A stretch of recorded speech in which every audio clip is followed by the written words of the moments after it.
no, but he be working a lot too. And I said, where? And then crickets came. Bro, she's busy. He's a working actor. Keep going. You about to be the next star with the song. Ace Bailey is out here doing his fucking 1-2 thing with 2 stars on his team. I don't think he's among the top 5 rookies this year, but... All right, let's talk about Ish and his recent antics on the Joe Budden podcast. When Ish first showed up, he kind of had this vibe like he was the smartest guy in the room. People were listening to him, nodding along, but as time passed, it quickly became clear that maybe folks just weren't calling him out enough. And then when Mark Lamont Hill came on, man, the illusion kind of shattered. Suddenly, Ish didn't look quite as sharp as we once thought. Lately, Ish has been putting his lack of real insight fully on display. Take the most recent example. They were chatting about Teyana Taylor and her breakup with Aaron Pierre. Ish goes on this wild tangent, claiming Teyana has so much going on and that Aaron Pierre's career is down bad. Honestly, that's just straight-up nonsense.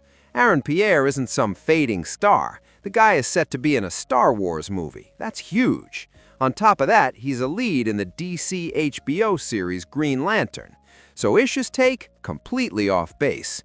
And here's the thing. I've always thought Teyana Taylor was the one really pushing that relationship with Aaron Pierre. It seemed like it came mostly from her side. Even when she was on the podcast, she didn't label it as a serious relationship, so it wasn't a shocker when they split. It always felt like a somewhat manufactured relationship, something to protect Teyana without diving too deep into the messy details. But that wasn't the only moment showing Ish's blind spots. They also had a debate about NBA rookies VJ Edgecombe versus Ace Bailey. Now, VJ Edgecombe is this unstoppable rookie everyone's buzzing about. He's making waves and is clearly one of the top newcomers this season. But Ish? Nah, he was all in on Ace Bailey, saying Ace is better, no question. Mark Lamont Hill was trying to be patient and give him some grace, but even Mark eventually had enough and shut down that narrative. At this point, Ace Bailey is simply not performing at VJ Edgecombe's level. Sure, maybe years from now that could change, but right now the numbers and performances speak for themselves. One can't help but wonder if Ish's bias here is personal. Maybe he has a connection to Ace Bailey, which is clouding his judgment and making him act like they're on the same playing field. As 2026 rolls in, it's becoming a defining moment for Ish on the Joe Budden podcast. Beyond Joe Budden himself roasting Ish, there really hasn't been much substance from Ish. Most of the time, he comes off uninformed, and it's more his theatrics and energy that keep him relevant. Meanwhile, newer additions like Mark Lamont Hill, Mona, and even veterans like Flip and Ice have all exposed their own flaws and quirks, warts and all. So it'll be interesting to see if these newer cast members bounce back, or if they end up just coasting, basically cashing checks off their friendship with Joe Budden from back in the day. Also, late 2025 felt like a turning point for the Joe Budden podcast overall.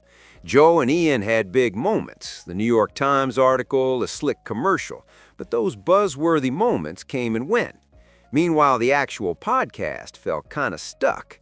Even though Mona was added to the mix, the show didn't really level up the way people hoped. They talked about boosting their Patreon numbers, but what about improving the quality of content?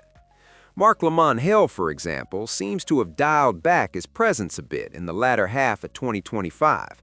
It looks like he's intentionally letting others take the spotlight, trying not to outshine anyone.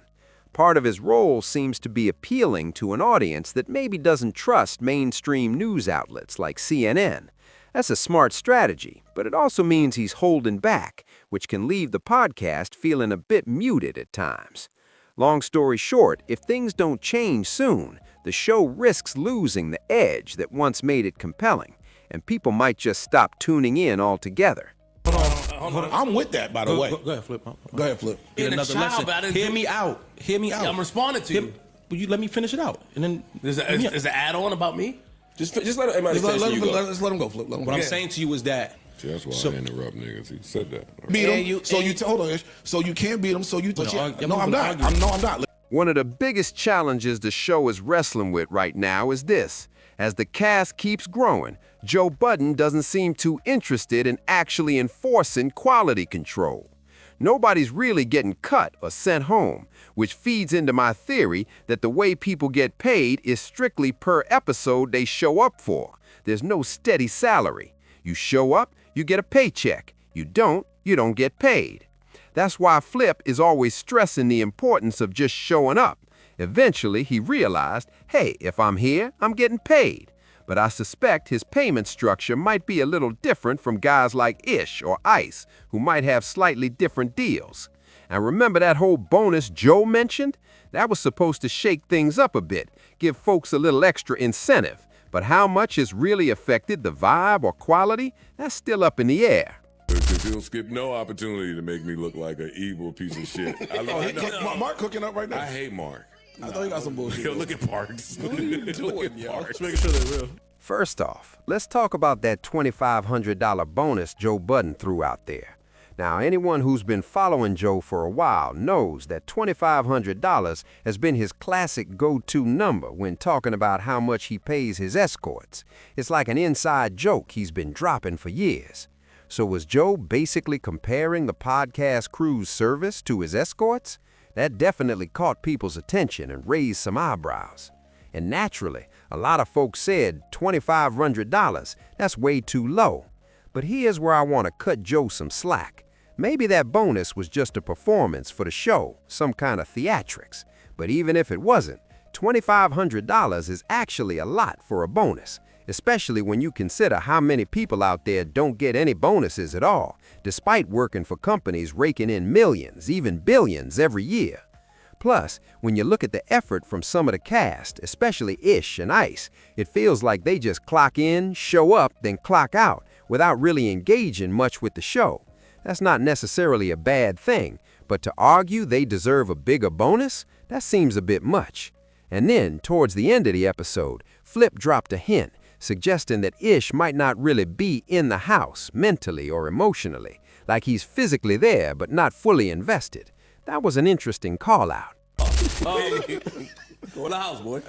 You worse than me right now. I'm definitely never. I'm in the crib. So Flip was throwing out some wild lines like, oh, he's peeing in bottles. Yo, Ish, go to the house. What was that all about? Was Flip hinting that Ish's family situation might be more complicated than we think?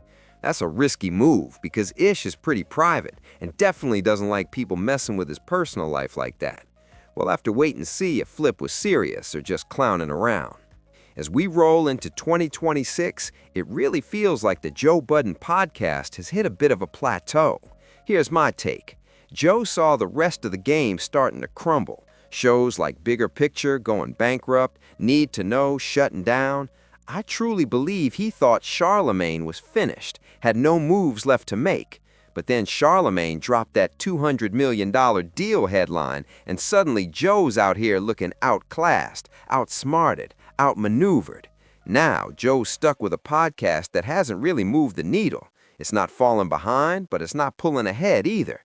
Think of it like a stock. If it was at 200 last year, it's still hovering around 190, 200 now. The optics from last year, the Patreon push, the flashy commercial, made us all think this would be a breakout year. But the numbers tell a different story. I really hope changes are coming. I hope production steps up. I want to see Mark get back to that sharpness he had before, and for him and Flip to find some real chemistry where they feed off each other. Ish and Ice need to treat this platform with more seriousness, especially Ish. And Mona, she's had some moments where her personality shined, but those flashes were brief and inconsistent. I want to see her really find her voice. So what do you think about the Joe Budden Podcast's 2025? We're in early January, and the stats aren't looking great across the board. It's on the cast to stay motivated and push for growth if they want to keep this thing alive and thriving. And this pressure isn't just on Joe's crew. Look at Rory and Mal. Look at The Breakfast Club. With everyone making moves to Netflix and launching new shows, the landscape is shifting fast. The medium is evolving, and podcasts have to evolve with it or risk getting left behind.